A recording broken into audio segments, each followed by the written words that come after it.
Hello everyone. तो आज हम लोग लेकर आए हैं क्लास 11 फिजिक्स का चैप्टर नंबर 2 का lecture number 2 units and measurement का लेक्चर नंबर 2 हम लोग आज लेकर आए हैं। आज इस लेक्चर में हम स्टडी करने वाले हैं मेजरमेंट ऑफ लेंथ के बारे में। हमारे 2-3 लेक्चर रहेंगे छोटे छोटे इसी से रिलेटेड, मेजरमेंट से रिलेटेड ही, उसके बाद हम लोग आगे बढ़ेंगे। आज के लेक्चर में पढ़ने वाले हैं लेंथ का मेजरमेंट कैसे किया जाएगा। हम इसमें स्टडी करेंगे कि बड़ी बड़ी डिस्टेंस को हम किस मेथड से नापते हैं। जैसे यहाँ से हमको डिस्टेंस नापनी है मून की, हमको डिस्टेंस नापने की किसी स्टार की, तो इतनी बड़ी बड़ी डिस्टेंस को हम कोई फीता लेके थोड़ी नापेंगे। उसको कैसे नापते हैं, उसका क्या मेथड होता है, पैरालैक्स मेथड उसको हम बोलते हैं हम लोग। और एक छोटी छोटी डिस्टेंस, जैसे मॉलिक्यूल का साइज हमको नापना है किसी का, बहुत छोटी छोटी डिस्टेंस को हम नाप लेते हैं, तो वो डिस्टेंस कैसे नापते हैं, तो उन छोटी डिस्टेंस का एस्टिमेशन कैसे होता है, ये हम आज के इस लेक्चर में जानेंगे।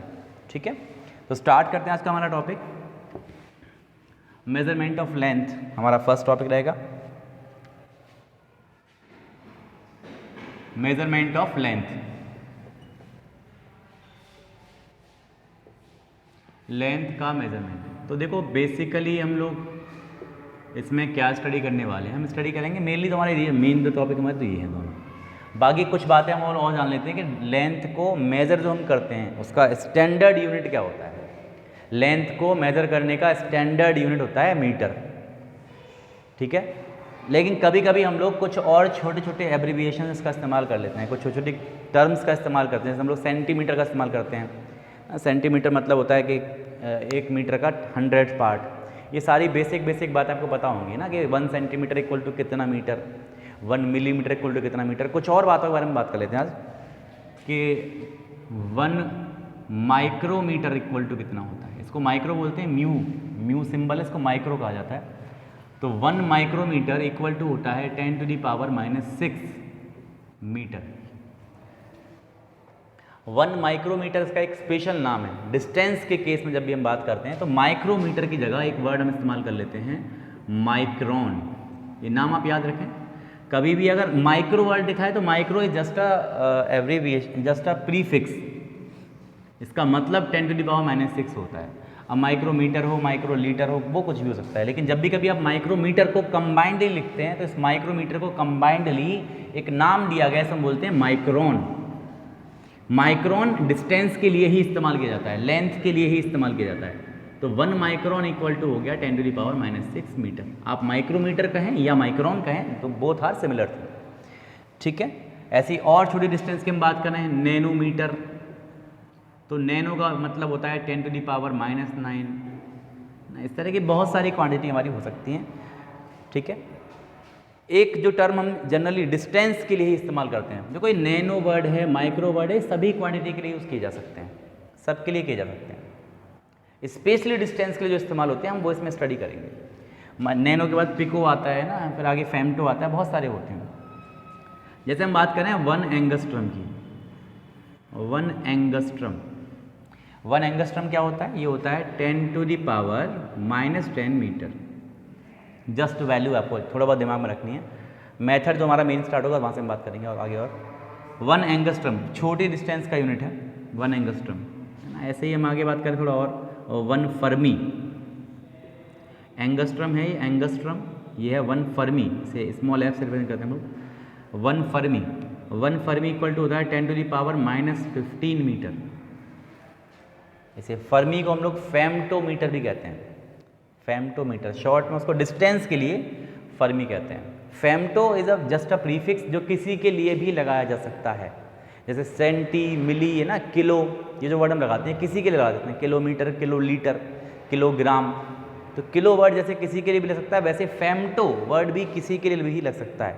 लेकिन फेमटोमीटर को मिलाकर एक नया नाम दिया गया, जिसे हम फर्मी कहते हैं, जिसका इस्तेमाल जनरली न्यूक्लियस के साइज़ को बताने के लिए किया जाता है। ठीक है, तो ये तो वही डिस्टेंस के कुछ छोटे यूनिट, जरा से नोट कर लें आप लोग, करना चाहें तो एरिस करना उसको मैं। ठीक है, ऐसे डिस्टेंस के कुछ बड़े बड़े यूनिट जिनको आप जानते हैं, जैसे किलोमीटर बड़ा यूनिट है ना। जैसे अर्थ से सन की डिस्टेंस कितनी है, नियरली 160 किलोमीटर के आसपास है, 150 समथिंग है, 157 पॉइंट कुछ है।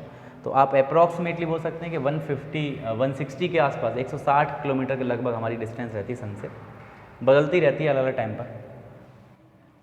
हम कुछ बात करने जा रहे हैं कुछ बड़ी बात डिस्टेंस के बारे में। किलोमीटर से बड़ी डिस्टेंस क्या हो सकती है। तो एक बड़ी डिस्टेंस जो किलोमीटर से बड़ी आती है उसको हम बोलते हैं AU, astronomical unit. AU for क्या है? Astronomical unit. इनकी वैल्यू आप लोग लिखेंगे एनसीईआरटी में, जैसे आपको समझा रहा हूँ कि ये है क्या ये। What is 1 AU? तो 1 AU इक्वल टू होता है, it is a mean distance between earth and sun. Earth और सन के बीच की जो एवरेज डिस्टेंस है। अलग अलग टाइम पर डिस्टेंस ना अलग अलग हो जाती है। गर्मियों के टाइम में अर्थ सन के पास होती है, सर्दियों के समय में अर्थ सन से थोड़ा दूर होती है, कंपैरेटिवली दूर होती है। तो अलग अलग टाइम पे अलग डिस्टेंस, इसलिए इसको मीन हम निकाल लेते हैं कि जो एवरेज डिस्टेंस है सन की अर्थ से, उसे हम बोलते हैं 1 AU, 1 astronomical unit. AU for astronomical unit, ठीक है। दूसरी बड़ी क्वांटिटी की बात करें हम तो that is 1 LY। LY for होता है light year. Light year, light year नाम से लगता है कि ये टाइम की यूनिट है। It's not the unit of time, it's a unit of distance, length की यूनिट है। 1 लाइट ईयर क्या होता है? आप सबको मालूम है कि लाइट की स्पीड कितनी होती है? लाइट की स्पीड कितनी होती है? 3 × 10⁸ मीटर पर सेकेंड। मतलब किलोमीटर में देखा जाए तो 1 सेकेंड में 3 लाख किलोमीटर। लाइट 1 सेकेंड में 3 लाख किलोमीटर डिस्टेंस चलती है, 1 सेकेंड में 3 लाख। वही लाइट 1 साल में कितनी डिस्टेंस चलेगी, 1 ईयर में कितनी डिस्टेंस चलेगी, इसे हम बोलते हैं 1 लाइट ईयर। 1 लाइट ईयर क्या है? इट इज अ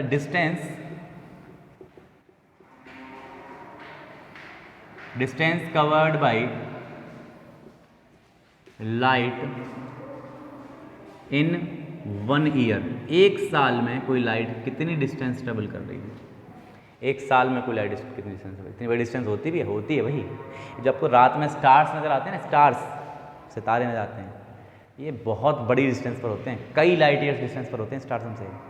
इनमें से कई स्टार्स तो हजारों लाइट ईयर दूर होते हैं। मतलब वहाँ से लाइट चलेगी तो 1000 साल बाद अर्थ तक पहुँच पाएगी। कई स्टार्स आपको बहुत छोटे छोटे डिम से नज़र आते हैं, वो स्टार बहुत दूर होते हैं। कई स्टार्स लाखों लाइट ईयर दूर होते हैं, लाखों किलोमीटर, लाखों लाइट ईयर दूर होते हैं। इतनी बड़ी डिस्टेंस, मतलब वहाँ से समझो उस स्टार से लाइट अगर चलेगी तो 1 लाख साल में अर्थ तक पहुँच पाएगी। इतनी डिस्टेंस पर ही होते हैं कुछ स्टार्स। लाइट ईयर बहुत बड़ी डिस्टेंस है, बहुत बड़ी। इसको आप सॉल्व करना चाहो कर सकते हैं। स्पीड ऑफ लाइट आपको पता है, डिस्टेंस इक्वल होता है स्पीड इनटू टाइम। अगर आप निकालना चाहें तो स्पीड कितनी है? 3 × 10⁸ स्पीड ऑफ लाइट। और टाइम कितना है? 1 साल। अब इस 1 साल को सेकंड में कन्वर्ट कर लीजिए आप। 1 साल में दिन कितने हुए? 365। एक दिन में आवर्स कितने हुए? मिनट कितने हुए? सेकंड कितने हुए? इन सब का सॉल्व करेंगे तो 9.16 × 10⁻15 करके आता है हमारा एक रिलेशन, या आप नियरली कह सकते हैं 9 × 10⁻15। सॉल्व कर लें आप लोग इसे, फाइंड कर लें ठीक इसकी वैल्यू। 1 लाइट ईयर समझ में आ रहा है आपको? बहुत बड़ी डिस्टेंस है। इससे एक और डिस्टेंस आती है जो इससे थोड़ी और बड़ी होती है, थोड़ी और बड़ी होती है, इसको हम बोलते हैं parsec. 1 parsec. 1 parsec light year से लगभग 2.5 गुना बड़ी होती है, 2.6 टाइम्स होती है। ये 1 पारसेक क्या है इसको भी समझेंगे जब हम लोग पैरालैक्स मेथड समझ लेंगे तब, ठीक है। तो जल्दी से इसे नोट कर लें। 1 parsec nearly 2.6 times of 1 light year. तो ये हैं बड़ी बड़ी डिस्टेंस कुछ। तो हम देखेंगे मेजरमेंट ऑफ लार्ज डिस्टेंस में पैरालैक्स मेथड क्या होता है। इरेज करने से नोट कर लीजिए। चलिए इरेज कर रहे हैं।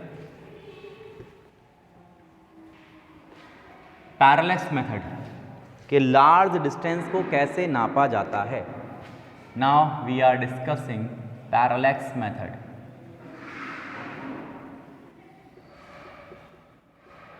कैसे बड़ी बड़ी डिस्टेंस को नापा जाता है, कैसे उन्हें एस्टिमेट किया जाता है। इतना लंबा फीता तो हमारे पास नहीं है, तो हम कैसे नाप सकते हैं इतनी बड़ी बड़ी डिस्टेंस को, हम इससे मेजर करेंगे। देखिए फर्स्ट ऑफ ऑल समझते हैं कि पैरालैक्स क्या होता है। समझिए आप सब लोग इस एक्सपेरिमेंट को मेरे साथ करके देखिए। आप एक काम कीजिए, अपनी फिंगर को इस तरह से रखिए, ऐसे करके सामने ऐसे रखिए, और अपनी एक आंख को क्लोज करिए। एक आंख को क्लोज करके देखिए, इस फिंगर को देखिए, इसकी पोजीशन कहाँ पर है। ये फिंगर इस समय कहाँ पर है। बैकग्राउंड को चेक कीजिए अपना कि आपको क्या नज़र आ रहा है फ़ोन में। फिर इसी फिंगर को दूसरी आंख को बंद करके देखिए, आप देखेंगे इसका बैकग्राउंड आपको चेंज नज़र आएगा, एक आंख से कुछ और आएगा, दूसरी से कुछ और आएगा। क्यों हो रहा है ऐसा? बेसिकली जब आप इस फिंगर को इस आंख से देख रहे हैं तो आप अगर आप मान के चलिए यू आर सुपरमैन, आपकी आंखों से लेज़र बीम निकल रहे हैं, मान के चलो, तो आपकी जो लाइन ऑफ साइट है, यहाँ फिंगर है, मैं इसको ऐसे दिखा रहा हूँ, सपोज यहाँ फिंगर है, तो यहाँ से लाइन ऑफ साइट जा रही है ये वाली, इस तरह से, और दूसरे केस में लाइन ऑफ साइट जा रही है यहाँ से। मतलब बेसिकली ये लाइन ऑफ साइट ना ऐसे जा रही है, इस तरह से, ये लाइन ऑफ साइट ऐसे जा रही है। तो अलग अलग पॉइंट से जब इसको देखा जा रहा है, देखो बीच में ना, इनके बीच में कोई डिस्टेंस है ना, इस आंख और इस आंख के बीच में कोई डिस्टेंस है, ये डिस्टेंस की जो एक गैप है ना, इसकी वजह से हमको उसका बैकग्राउंड अलग अलग नज़र आ रहा है। जब यहाँ से देख रहे हैं तो बैकग्राउंड आपको इस तरफ का नजर आएगा, यहाँ से देख रहे हैं तो बैकग्राउंड आपको इस तरफ का नजर आएगा। Are you getting my point? Basically आपका देखने का जो पॉइंट है ना अलग अलग हो रहा है, तो अलग अलग होने की वजह से ये आपको पैरालैक्स हो रहा है। पैरालैक्स मतलब होता है भ्रम, पैरालैक्स का मतलब बेसिकली हमारा भ्रम होता है कि भाई है तो फिंगर वहीं पर, लेकिन इस आंख से देख रहे हैं तो कहीं और नजर आ रही है, इससे देख रहे हैं कहीं और नजर आ रही है। ठीक है, समझिए इस बात को जरा। ऐसे ही अगर हम किसी स्टार को, किसी प्लैनेट को देखें, किसी सैटेलाइट को देखें अर्थ से, मतलब ये हमारी अर्थ है, ये हमारी अर्थ है सपोज करो, और हम किसी स्टार, किसी प्लैनेट को यहाँ से देख रहे हैं, मान लो एक बार हम देख रहे हैं अर्थ के इस पॉइंट से और एक बार देख रहे हैं अर्थ के इस पॉइंट से। वही आइज़ वाला एग्जांपल सेम, कि आपकी एक आंख यहाँ पर है, एक आंख यहाँ पर है, बीच में ये डिस्टेंस। वैसा ही कुछ यहाँ पर हम समझ रहे हैं कि एक बार आपने इस जगह से देखा इस स्टार को, और एक बार मान लो 1 किलोमीटर दूर जाके, 2 किलोमीटर दूर जाके, या 500 मीटर दूर जाके कुछ पर्टिकुलर डिस्टेंस से आपने इस स्टार को अगेन देखा। तो पहले जब आप इस स्टार को देखोगे और दोबारा में जब इस स्टार को देखोगे तो दोनों में कुछ डिफरेंस आएगा, कुछ पोजीशन में डिफरेंस आएगा, कुछ ऐसा नज़र आएगा। ये पहली बार की आपकी लाइन ऑफ साइट है, ये दूसरी बार की लाइन ऑफ साइट है। दोनों में आपको बीच में एक एंगल नज़र आएगा, यहाँ पर कोई ना कोई एंगल बनेगा। पहली बार यहाँ से देख रहे हैं तो ये लाइन ऑफ साइट है, दूसरी बार यहाँ से देख रहे हैं ये लाइन ऑफ साइट है, तो बीच में कोई ना कोई एंगल बनेगा। इस एंगल को हम बोलते हैं पैरालैक्स एंगल। पैरालैक्स एंगल भी बोलते हैं इसको हम लोग, एक और नाम देते हैं इसको पैरालैक्टिक एंगल भी कहते हैं, इसे पैरालैक्टिक एंगल भी कहते हैं।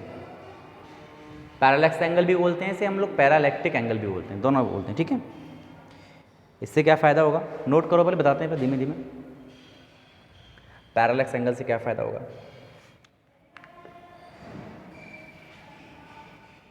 हो गया? चलिए देखिए आगे। देखो यहाँ पर आप इमेजिन करें इस चीज़ को, देखो ध्यान से। तो ये जो डिस्टेंस है इस स्टार की डिस्टेंस, इस स्टार की डिस्टेंस अर्थ से बहुत ज़्यादा है। इस डिस्टेंस के कंपेरिजन, हमने डायग्राम में थोड़ा बड़ा दिखाया है, लेकिन वास्तव में तो इस डिस्टेंस के कंपैरिजन में ये डिस्टेंस बहुत कम होगी। ये डिस्टेंस बहुत ज़्यादा है, स्टार की डिस्टेंस है, बहुत ज़्यादा डिस्टेंस है। ये आधा किलोमीटर डिस्टेंस इसके कंपैरिजन में कुछ भी नहीं है, बहुत छोटी सी डिस्टेंस है। तो basically you can say this is a part of a circle. अरे ये मेरे पास एक पूरा सर्कल है ना, मैं यहाँ से इसकी बात कर रहा हूँ, ये छोटे से हिस्से की। तो ये कुछ ऐसे तो बन रहा है, देखो एंगल थीटा। अरे इस चीज़ को आप अगर कंप्लीट करोगे तो एक सर्कल मिलेगा ना आपको पूरा, है ना। तो ये जो डिस्टेंस आपके आगे, ये डिस्टेंस होगी ये वाली, और ये डिस्टेंस होगी ये वाली। तो ये जो डिस्टेंस आपको मिल रही है ना, मान लो ये पॉइंट ए है, ये पॉइंट बी है। ए से बी के बीच की इस डिस्टेंस को हम स्मॉल बी से रिप्रेजेंट करते हैं, और इसे हम बोलते हैं इट इज़ अ बेसिस। क्या है? इसे बेसिस कहा जाता है, बेसिस। जैसे हमारी आंखों के बीच की डिस्टेंस थी, यहाँ से लेकर इस आंख से इस आंख के बीच की डिस्टेंस, इसको बोलेंगे बेसिस। वैसे यहाँ पे ये भी क्या है? बेसिस है। ये बेसिस क्या है इसमें देखा जाए तो, इसमें बेसिस ये है, यानी कि बेसिस यहाँ पर दरअसल आर्क है, ये वाला आर्क। और ये डिस्टेंस क्या है? ये डिस्टेंस यहाँ पर है radius. And all of you have read a formula that angle equal to arc upon radius. Angle equal to क्या होता है? Arc upon radius. एंगल आपने यहाँ पे क्या लिया है? एंगल लिया है आपने थीटा। आर्क है आपके पास ये बेसिस बी, और मान लीजिए जो यहाँ पर रेडियस है, मैं इसको कैपिटल डी से रिप्रेजेंट कर रहा हूँ। Distance from the star, distance from earth of the star, star की डिस्टेंस अर्थ से, तो डिवाइड में आ जाएगा डी, और हमें यहाँ पर डी ही फाइंड करना था। डी तो फाइंड करना था, ये डिस्टेंस फाइंड करनी थी, तो डी को आप ले जाएंगे इधर, ये इक्वल टू आ जाएगा b/θ। तो ये तरीका है आपका डिस्टेंस को फाइंड करने का कि आपका बेसिस कितना है आपको पता होगा, आपका पैरालैक्टिक एंगल कितना बन रहा है ये भी आपको पता होगा। इन दोनों का अगर आप डिवाइड करोगे तो आपको मिल जाएगा कि ये डिस्टेंस कितनी होगी। आई होप आपको पैरालैक्स मेथड समझ में आ रहा होगा, इसे आप जल्दी से नोट कर लीजिए। हो गया? चलिए, तो पैरालैक्स मेथड के यूजेस कहाँ कहाँ हम लोग कर लेते हैं इसकी हम बात करेंगे। छोटा सा यूज है बस, angle equal to arc upon, छोटा सा इसमें वो है process, angle equal to arc upon radius. तो इसके यूजेस कहाँ कहाँ होते हैं? पहला यूज था अभी जो हमने देखा कि कोई लॉन्ग डिस्टेंस है उसे फाइंड कर सकते हैं हम लोग, to estimate a long distance. कोई लंबी डिस्टेंस अगर हमें फाइंड करनी है तो इस मेथड से हम फाइंड कर लेते हैं। और दूसरा इसका यूज़ है किसी भी टू एस्टिमेट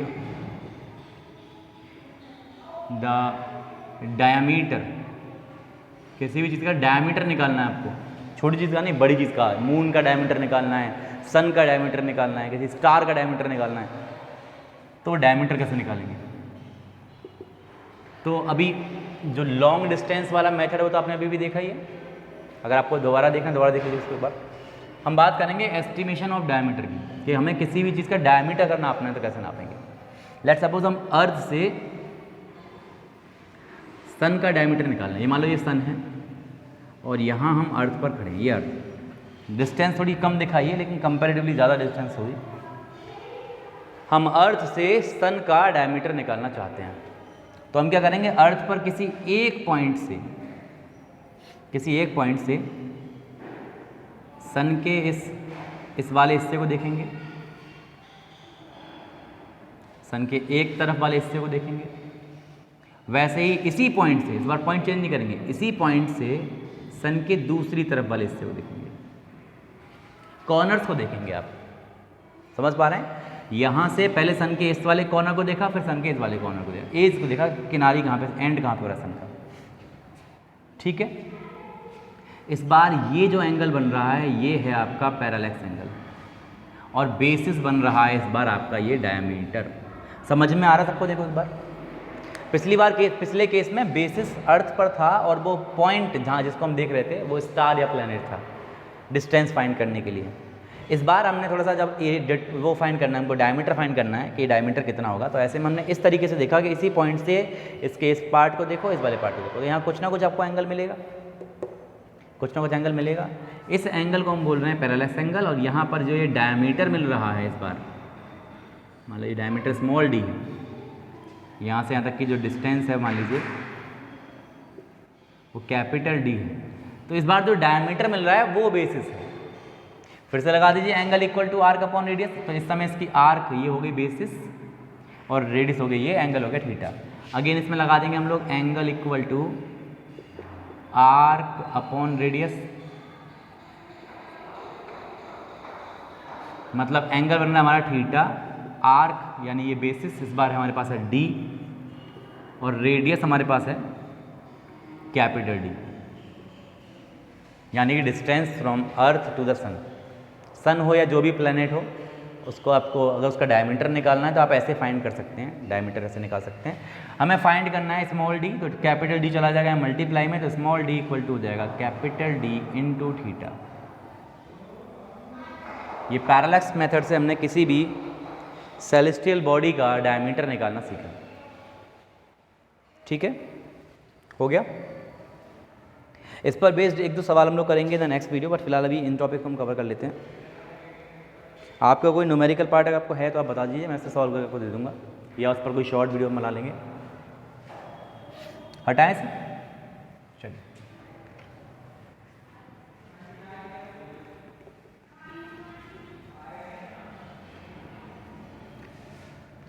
अच्छा, एंगल के बारे में थोड़ी और बात कर लेते हैं, बेसिक बातें कि भाई एंगल का जो स्टैंडर्ड यूनिट होता है वो क्या होता है, रेडियन।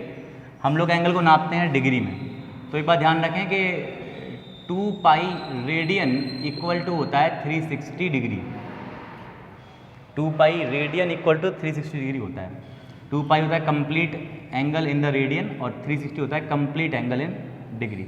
मतलब पाई रेडियन इक्वल टू होता है 180 degree. Pi radian equal to 180 degree होता है। अगर आपको चेंज करना है, जब भी कभी आपको रेडियन से कभी आवश्यकता पड़ रही है अगर रेडियन से डिग्री में चेंज करने की, तो आप क्या करेंगे, आप यहाँ देखिए रेडियन से डिग्री में चेंज कर रहे हैं, यानी कि 1 रेडियन इक्वल टू क्या आ जाएगा 180 अपॉन पाई। तो क्या करेंगे आप, मल्टीप्लाई करेंगे 180 अपॉन पाई का।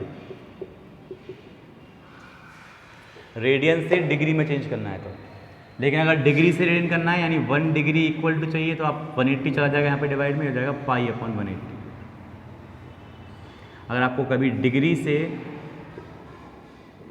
रेडियन में चेंज करना है, ये मैथ्स वाले स्टूडेंट ने ट्रिग्नोमेट्री में स्टडी किया होगा, डिग्री से रेडियन में चेंज करना है तो आपको मल्टीप्लाई करना होता है पाई अपॉन 180 से। फॉर एग्जांपल मेरे पास 30 डिग्री है, 30 डिग्री है, मुझे चेंज करना है इसको रेडियन में, मैं 30 डिग्री को रेडियन में चेंज करना चाह रहा हूँ, तो हो जाएगा 30 तो रहेगा यहाँ पे, यहाँ मल्टीप्लाई हम करेंगे डिग्री टू रेडियन करने के लिए पाई अपॉन 180 से, तो ये कैंसिल हो जाएगा, ये हो जाएगा हमारा 6 टाइम्स, हो जाएगा हमारा पाई अपॉन 6, पाई बाई 6 इतना रेडियन, सॉरी इतना, हाँ ठीक है इतना रेडियन आ गया। यानी 30 डिग्री ये डिग्री में था, इसको हमने कन्वर्ट किया रेडियन में, तो आ गया pi by 6 radian. Is that clear to everyone? Basically आप डिग्री से रेडियन में या रेडियन से डिग्री में कन्वर्ट कर सकते हैं इस तरीके से। डिग्री रेडियन से डिग्री करना है तो 180 अपॉन पाई से मल्टीप्लाई करेंगे, डिग्री से रेडियन करना है तो आप पाई अपॉन 180 से मल्टीप्लाई करेंगे। नोट कर लें इस बात को अच्छे से, हो गया? चलिए एक दो बातें और थोड़ा एंगल के बारे में। देखिए 1 डिग्री आपने देखा होगा, प्रोटेक्टर जो होता है हमारा, प्रोटेक्टर जो डी होता है उसके 180 हिस्से होते हैं, में से एक छोटा सा ऐसा, इसको हम बोलते हैं 1 डिग्री। तो छोटे डिस्टेंस के लिए तो 1 डिग्री सफिशिएंट है, लेकिन जब हम बड़ी बड़ी डिस्टेंस की बात करते हैं तो वहाँ 1 डिग्री काफ़ी बड़ा एंगल हो जाता है। आप सोचो ना ज़रा, एक डिग्री अभी फिलहाल हमारे यहाँ पर है, छोटी डिस्टेंस के लिए 1 डिग्री बहुत छोटा होगा, लेकिन अगर यही डिस्टेंस बहुत बड़ी हो जाएगी तो उनके बीच का गैप काफ़ी बढ़ जाएगा। इतने बड़े गैप में एंगल के और डिवीज़न किए जा सकते हैं। तो अगर हम 1 डिग्री के 60 बराबर हिस्से कर दें, कितने, 1 डिग्री की, उस छोटे से 1 डिग्री के, अगर आप बड़ी डिस्टेंस के केस में बात कर रहे हैं तो उसके 60 इक्वल पार्ट कर दें अगर आप, तो इन 60 इक्वल पार्ट में से जो एक पार्ट होगा उसे हम बोलेंगे 1 मिनट।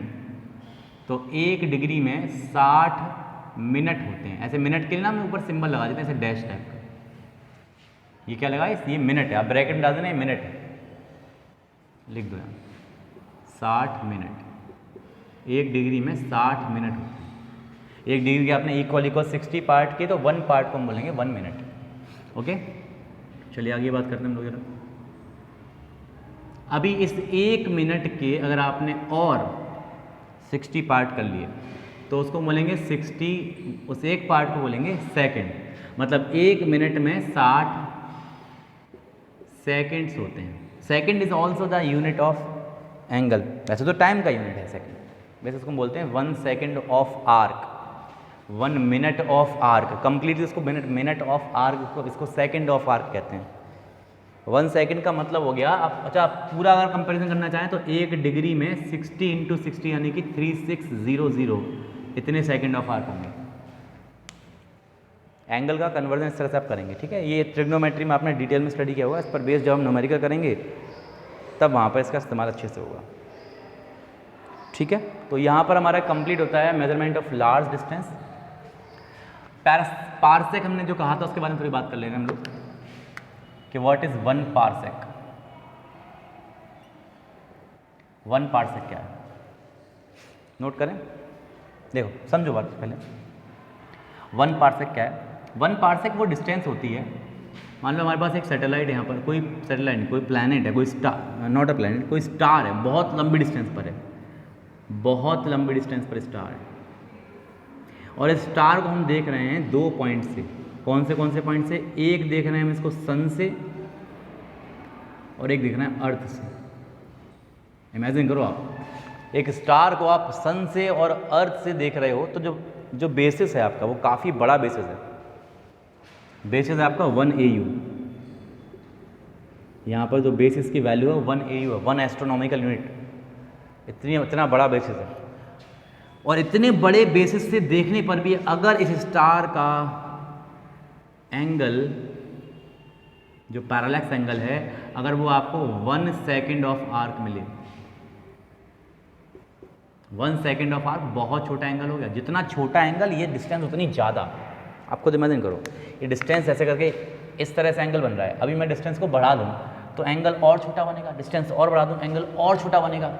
ये एंगल बहुत छोटा बन रहा है, 1 सेकेंड ऑफ आर्क बन रहा है। 1 डिग्री के 3600 हिस्से कर दिए, इतना छोटा एंगल बन रहा है। तो ये डिस्टेंस बहुत ज़्यादा होगी, बहुत ज़्यादा डिस्टेंस होती है 1 पारसेक। इसको डिफाइन कैसे करेंगे हम लोग? 1 पारसेक लिखेंगे आप, is a distance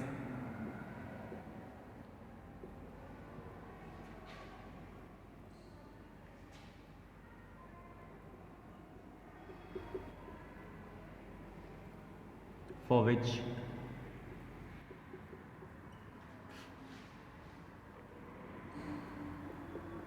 basis is 1 AU and parallax angle is 1 second of arc।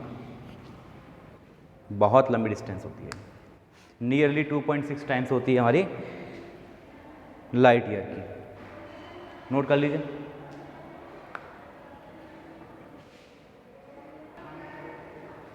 हो गया? चलिए अब हम आगे चलते हैं एस्टिमेशन ऑफ स्मॉल डिस्टेंस के। स्मॉल डिस्टेंस का एस्टिमेशन कैसे किया जाता है, तो इसको एक एग्जांपल से समझेंगे। ठीक है, कुछ स्टेप्स मैं लिखता रहूँगा। एक एग्जांपल लिखते हैं एस्टिमेशन ऑफ स्मॉल डिस्टेंस का। तो हेडिंग आप डाल लीजिए, estimation of small distance, small distance का estimation of small distance.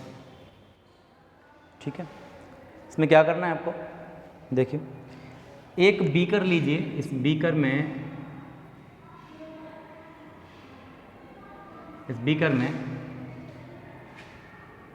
20 ml 20 ml alcohol लीजिए। क्या लेना है आपको? इसके अंदर 20 ml लेना है एल्कोहल।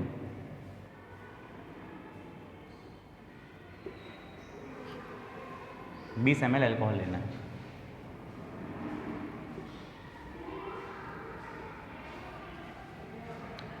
और इस एक एग्जाम्पल के जरिए समझना, ठीक है? इसको हम एग्जाम्पल के जरिए क्या करना है आपको?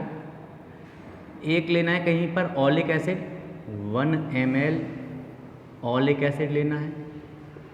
एनसीईआरटी में इस एग्जाम्पल को समझाया गया। ठीक है, 1 ml लीजिए ऑलिक एसिड किसी ड्रॉपर में, और उसको आप इसमें डाल दीजिए। किसमें डालना है आपको? इसको 20 ml एल्कोहल, और अच्छे से इसे मिक्स कर लीजिए।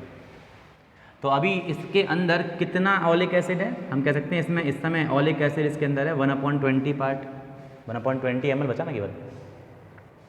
इसका कंसंट्रेशन अगर देखा जाए तो इसकी कंसंट्रेशन में 1/20 पार्ट है ऑलिक एसिड का।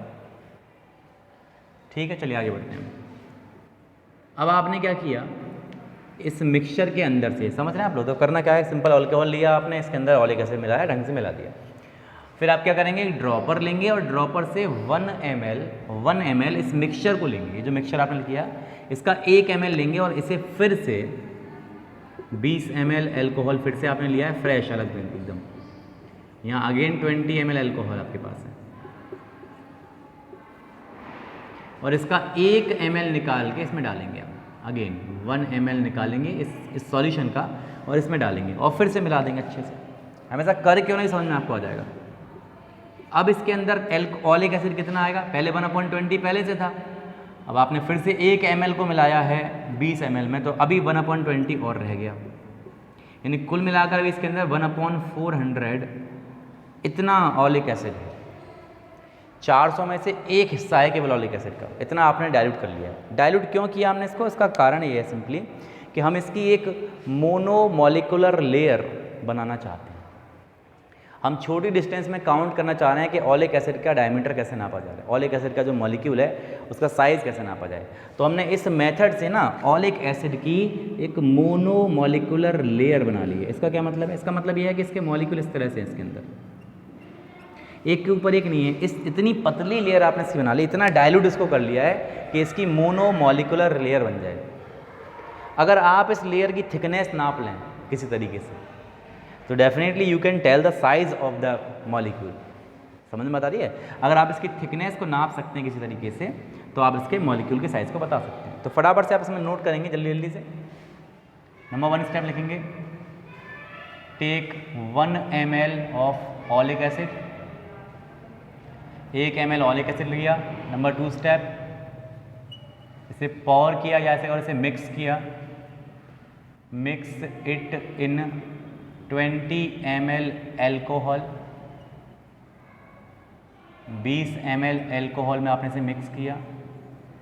तीसरा पार्ट क्या किया, इस मिक्सचर का 1 ml लिया, take 1 ml of this mixture, इस मिक्सचर का 1 ml लिया और इस 1 ml को फिर से आपने मिक्स किया and mix it in 20 ml fresh alcohol, नया एल्कोहल। फ्रेश मतलब नहीं, नया होना चाहिए, ऐसा नहीं कि इसी में दोबारा मिला दे रहे। इसका 1 ml लीजिए और दूसरे 20 ml मिलाइए, 20 ml न्यू एल्कोहल, नए एल्कोहल में मिलाया। इस तरह से क्या होगा, इसके अंदर जो कंसंट्रेशन बचेगी नाउ 1/20 इंटू 20 इतना oleic acid is present in the new solution. अब जो न्यू सॉल्यूशन आपका बन रहा है इसके अंदर सिर्फ इतना ऑलिक एसिड है 1/20 इंटू 20। इसके बाद क्या करेंगे आप, इसके बाद अगली स्टेप क्या है, टेक सम, ये ऐसे काम कीजिए, इससे एक ड्रॉपर में फिल कीजिए इस सॉल्यूशन को और वाटर है नीचे, वाटर एक कंटेनर और लीजिए, इसमें वाटर भरा हुआ है, इसमें वाटर है, ठीक है। एक कंटेनर है जिसके अंदर एक कोई बीकर मान लीजिए, इसमें वाटर है, इसके कुछ ड्रॉप्स को लीजिए और 3 4 5 जो भी आपकी ड्रॉप्स है, मान लीजिए n ड्रॉप्स आपने इसके ऊपर गिराई, इस वाटर के ऊपर। क्या किया आपने, इस वाले सॉल्यूशन में से पूरा मिला बनाने के बाद इस सॉल्यूशन से ड्रॉपर में आपने कुछ ये मिक्सचर लिया और वाटर के ऊपर आपने कुछ ड्रॉप्स को गिराया। तो क्या होगा, वाटर पूरे में वाटर के ऊपर ये पूरी लेयर फैल जाएगी। इतना डाइल्यूट हो चुका है कि इसकी डेंसिटी वाटर से कम हो जाएगी। तो ऐसे में ये वाटर के ऊपर फैल जाएगा, एक पूरी लेयर बन जाएगी जो हम चाह रहे थे, मोनोमॉलिक्यूलर लेयर, वो बन जाएगी। क्या किया आपने,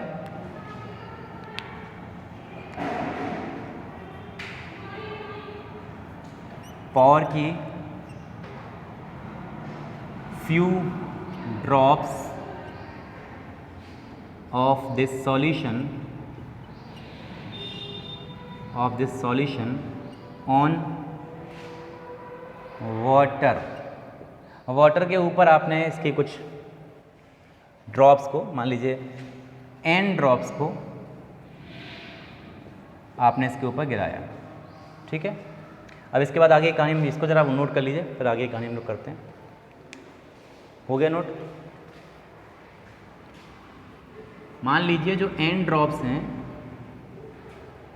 n ड्रॉप्स आपने गिराई, तो एक ड्रॉप का वॉल्यूम आपको पता होगा। देखो जो मोनोमॉलिक्यूलर लेयर बनी, मान लो वो ऐसे बनी, मैं वो लेयर दिखा रहा हूँ, ठीक है,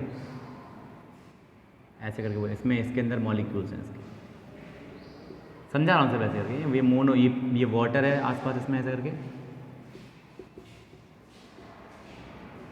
तो वाटर के ऊपर आपने इस ड्रॉप को गिराया, 4-5 बूंदे गिराएं जो भी, तो वो इस तरह से फैल जाएंगी पूरे में और एक पतली सी लेयर बनी है। तो थोड़ा ग्राफिकली आपको दिखाने का समझाने की कोशिश की है, नॉट ग्राफिकली, हल्का सा ग्राफिक्स के जरिए। अब पेन से ग्राफिक बनाया क्या किया जाए, देखिए।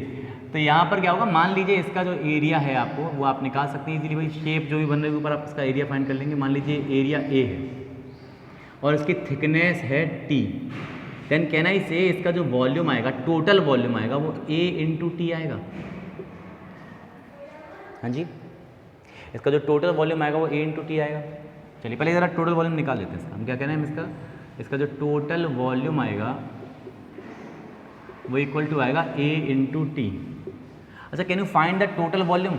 हाँ जी, एक ड्रॉप का वॉल्यूम अगर V है, एक ड्रॉप का वॉल्यूम अगर V है तो n ड्रॉप्स का वॉल्यूम हो जाएगा NV।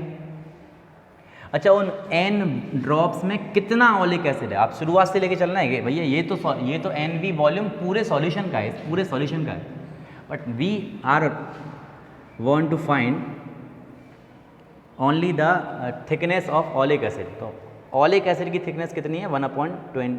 ओलिक एसिड की कंसंट्रेशन कितनी है, 1/20 × 20। तो इतना ही पार्ट इसके अंदर ओलिक एसिड है, 20 × 20, इतना पार्ट ओलिक एसिड है, इक्वल टू आ जाएगा हमारा A इंटू टी। तो ये A चला जाएगा डिवाइड में, आप यहाँ से T फाइंड कर सकते हैं, हो जाएगा N/2 × 2, 20 × 20 यानी कि 400 डिवाइड बाई A इंटू में आ जाएगा B। ये थिकनेस निकल के आ रही है, और यही थिकनेस तो इस मॉलिक्यूल का साइज़ है। ये थिकनेस ही तो मॉलिक्यूल का साइज़ है, ये T जो आपने निकाला है। तो इस तरह से हम लोग एस्टिमेट कर सकते हैं छोटी छोटी डिस्टेंस का। पर डोंट वरी, इस तरह के क्वेश्चन हमारे एग्जाम में नहीं आने वाले। एक जस्ट टॉपिक NCERT में दिया था, आपको समझाया था। आई होप आपको समझ में आ गया होगा। क्या किया आपने, 1 ml ओलिक एसिड लिया, उसको 20 ml अल्कोहल में डाला, फिर क्या किया, उसको मिक्स किया अच्छे से, उसका 1 ml और लिया, इसी और मिक्सचर का 1 ml लिया और उसको अगेन 20 ml अल्कोहल में डाला, फिर मिक्स किया। तो अब जो आपका पास सॉल्यूशन, उसके अंदर कितना ओलिक एसिड है, 1/20 × 20, इतना ओलिक एसिड, इतना पार्ट्स ओलिक एसिड आपके पास है। फिर आपने क्या किया, उस नए बने हुए मिक्सचर का कुछ ड्रॉप्स आपने ली ड्रॉपर में, और 2-3 ड्रॉप आपने किसी वाटर के ऊपर डाली। तो उससे क्या होगा, पूरे में वो फैल जाएगा, एक मोनोमोलिकुलर लेयर आपको मिलेगी। इसका एरिया आप फाइंड कर सकते हैं, इसकी थिकनेस आपको निकालनी है। आप कहोगे इसका वॉल्यूम होगा A into T, total volume कितना हो जाएगा A into T. Total volume कैसे निकालोगे आप भाई, एक ड्रॉप का वॉल्यूम अगर V है तो n ड्रॉप्स आपने डाली, तो n ड्रॉप्स का वॉल्यूम हो जाएगा NV। इस NV ड्रॉप के वॉल्यूम में ओलिक एसिड कितना है, 1/20 × 20, तो आपने इससे डिवाइड कर दिया, इक्वल टू किया इसका वॉल्यूम। तो यहाँ से थिकनेस आपने फाइंड कर ली ओलिक एसिड की, यानी कि आपको ओलिक एसिड का मॉलिक्यूल का साइज़ यहाँ पे पता चल चुका है। ठीक है, एक बार नोट कर लीजिए इसको अच्छे से, हो गया। तो आई होप आपको आज का ये वीडियो लेक्चर समझ में अच्छे से आ गया होगा। आज के इस वीडियो को देखने के लिए थैंक यू सो मच।